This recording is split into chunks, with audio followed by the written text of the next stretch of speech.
একজন ছেলে বা মেয়ে, একজন স্টুডেন্ট যখন ইন্টারমিডিয়েট পাশ করার পরবর্তীতে তার প্রশ্ন জাগ্রত হলো যে আমি অ্যাডভোকেট হব।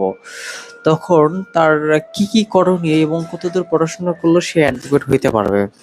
বলো।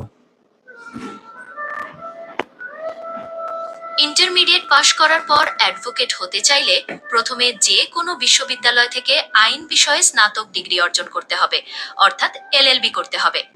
এরপর বাংলাদেশ বার কাউন্সিলে আবেদন করতে হবে এবং তাদের নির্ধারিত পরীক্ষায় উত্তীর্ণ হতে হবে। এই পরীক্ষাগুলো পাশ করলেই একজন আইনজীবী হিসেবে তালিকাভুক্ত হতে পারবেন। এই পুরো প্রক্রিয়ায় প্রায় 4 থেকে 5 বছর সময় লাগতে পারে। আইন পেশা সম্পর্কে আরো কিছু জানতে চান, নাকি অ্যাডভোকেট হওয়ার পরীক্ষার বিষয়ে কিছু জানতে চান? এবং পরবর্তীতে যখন পরীক্ষা দেবে তাদের কতগুলো সাবজেক্ট হইতে পারে?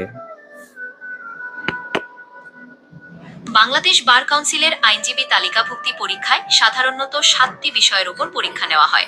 এগুলো হলো দেওয়ানি কার্যবিধি, ফৌজদারি কার্যবিধি, দণ্ডবিধি, সাক্ষ্য আইন, সুনির্দিষ্ট প্রতিকার আইন, তামাদি আইন এবং বার কাউন্সিল অর্ডার ও বিধিমালা।